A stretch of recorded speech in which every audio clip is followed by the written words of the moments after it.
Halo teman-teman, perkenalkan nama saya Muhammad Rizky Hafifi, mahasiswa Universitas Isa Unggul Kampus Harapan Indah tahun 2018. Di sini saya akan menjelaskan materi 1 mata kuliah Manajemen Kualitas. Pengertian manajemen kualitas. Manajemen merupakan usaha mencapai tujuan melalui orang lain.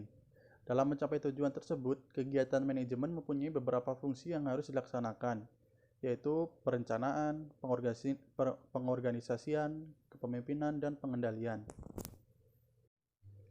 Kemudian, saya akan menjelaskan mengapa kualitas itu penting.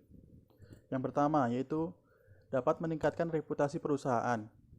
Perusahaan atau organisasi yang telah menghasilkan suatu produk atau jasa yang berkualitas akan mendapatkan predikat sebagai organisasi yang mengutamakan kualitas.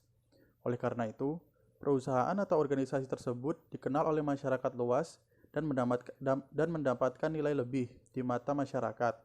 Karena nilai lebih itulah, maka perusahaan atau organisasi tersebut dipercaya masyarakat. Yang kedua yaitu menurunkan biaya. Dalam paradigma baru mengatakan bahwa untuk menghasilkan produk atau jasa yang berkualitas, perusahaan atau organisasi tidak perlu mengeluarkan biaya tinggi. Hal ini disebabkan oleh perusahaan atau organisasi tersebut berorientasi pada customer satisfaction atau kepuasan pelanggan, yaitu dengan mendasarkan jenis, tipe, waktu, dan jumlah produk yang dihasilkan sesuai dengan kebutuhan dan harapan pelanggan. Kemudian yang ketiga yaitu meningkatkan pangsa pasar. Pangsa pasar akan meningkat bila minimalisasi biaya tercapai, karena organisasi atau perusahaan dapat menekan harga, walaupun kualitas tetap menjadi yang terutama. Kemudian yang keempat, itu adanya pertanggungjawaban produk. Dengan semakin meningkatnya persaingan kualitas produk atau jasa yang dihasilkan, maka organisasi atau perusahaan akan dituntut untuk semakin bertanggung jawab terhadap desain, proses, dan pendistribusian produk tersebut untuk memenuhi kebutuhan dan harapan pelanggan. Kemudian yang terakhir yaitu total quality. Total quality merupakan suatu pendekatan untuk melaksanakan bisnis yang berusaha memaksimumkan persaingan organisasi melalui perbaikan secara menyeluruh dalam hal kualitas produk, pelayanan, orang, proses, dan lingkungan. Menurut Gostek dan Davis pada tahun 1995, pendekatan tersebut mempunyai karakteristik sebagai berikut. Yang pertama yaitu berfokus pada pelanggan, baik pelanggan internal maupun eksternal. Yang kedua, tujuan utamanya adalah kualitas. Yang ketiga, menggunakan pendekatan ilmiah dalam pengambilan keputusan dan penyelesaian masalah. Kemudian, komitmen terhadap kualitas dalam jangka panjang. Yang kelima, mengadakan kerjasama tim. Yang keenam, mengadakan perbaikan proses secara terus-menerus dan berkesinambungan. Kemudian, memberdayakan pendidikan dan pelatihan, adanya kebebasan dalam mengadakan pengendalian, kemudian adanya keseragaman dan kesamaan tujuan. Yang terakhir yaitu keterlibatan dan pemberdayaan karyawan maupun seluruh personil organisasi.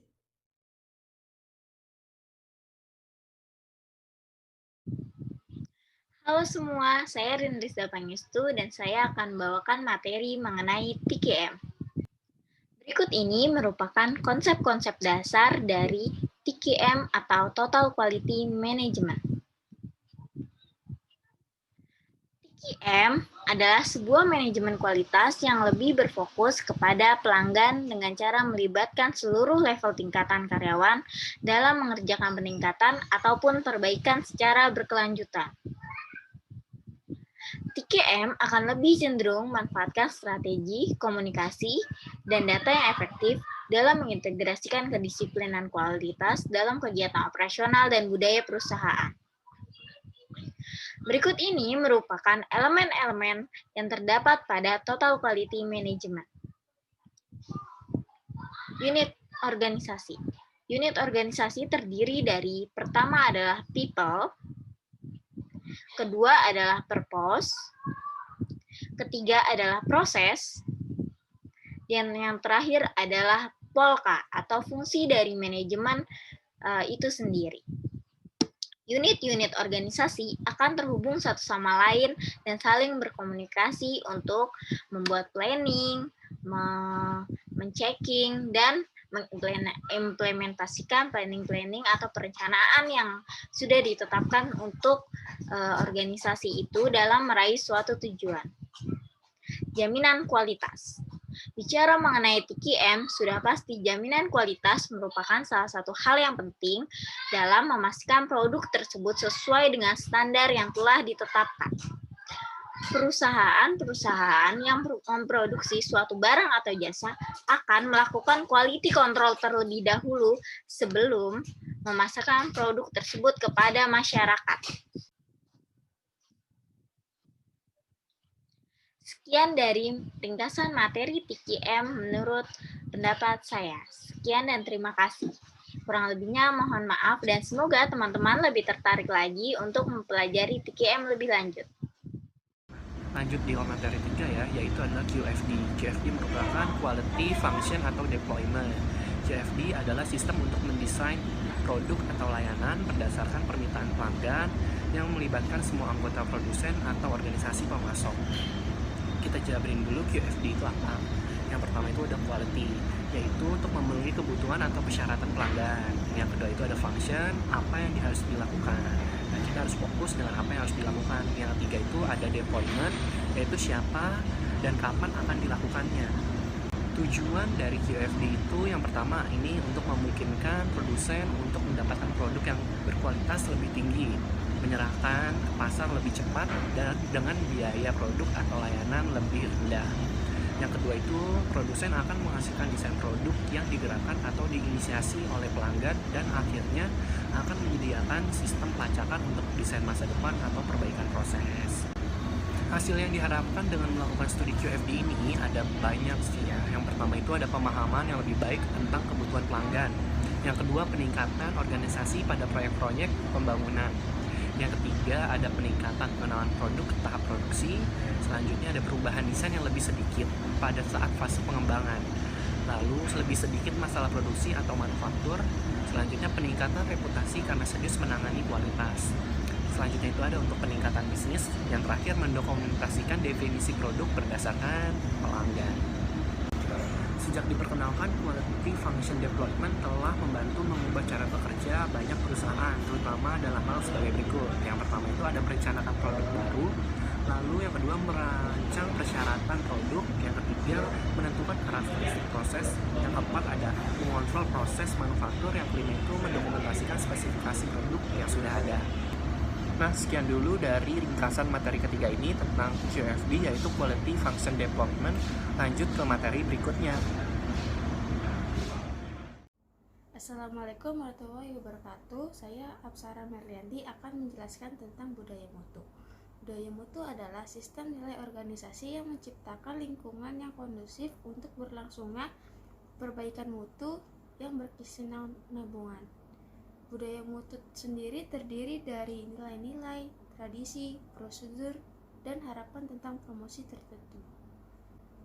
Tujuan budaya mutu adalah untuk membentuk suatu lingkungan organisasi yang memiliki sistem nilai, tradisi, aturan yang mendukung, serta untuk mencapai perbaikan mutu secara terus-menerus.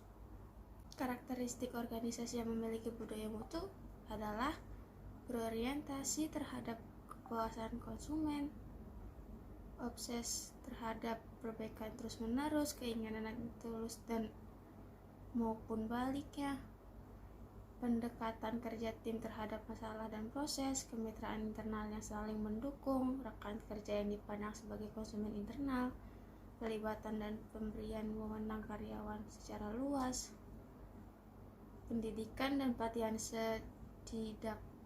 disediakan untuk karyawan pada semua level, memiliki standar kerja yang tinggi, serta penghargaan atas pekerjanya. Untuk membangun budaya mutu, menurut Peter Scholes, manajemen harus dimulai dengan mengembangkan pemahaman tentang peraturan dan perubahan organisasi. Contohnya, memahami sejarah dari budaya yang pada saat ini, jangan menyalahkan semua sistem, namun meningkatnya. Bersiaplah untuk mendengar dan mengamati, serta libatkan semua orang yang terkena dampak dari perubahan. Sekian. dari saya. Terima kasih. Dilihat dari grafik batang dan diagram lingkaran yang menunjukkan kontribusi presentasi setiap kategori terhadap biaya kualitas total. Grafik menunjukkan bahwa biaya total menurun karena kualitas meningkat sehingga mencapai titik tertentu.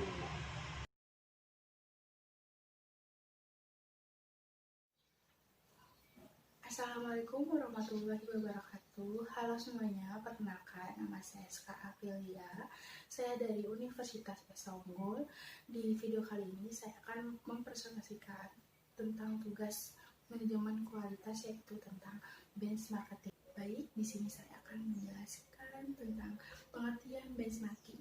Benchmarking bisa didefinisikan sebagai proses untuk meningkatkan kinerja organisasi dengan terus mengidentifikasi, memahami, dan mengadopsi praktik atau proses baik di luar maupun di dalam organisasi.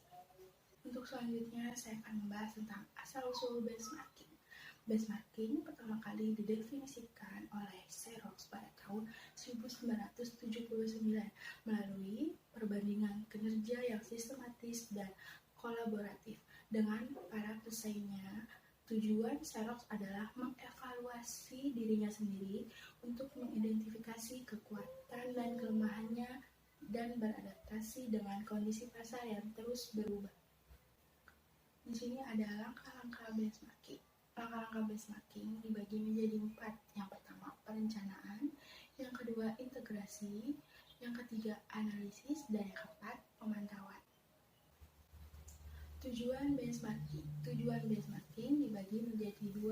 Yang pertama, menemukan kunci atau rahasia sukses pada perusahaan yang terbaik di kelasnya, dan kemudian mengadaptasi serta memperbaikinya untuk ditetapkan pada perusahaan. Dan yang kedua, mengetahui rahasia di balik pencapaian kinerja yang terlihat dari data yang diperoleh. Sekian presentasi dari saya. Mohon maaf apabila ada kekurangan. Wassalamualaikum warahmatullahi wabarakatuh.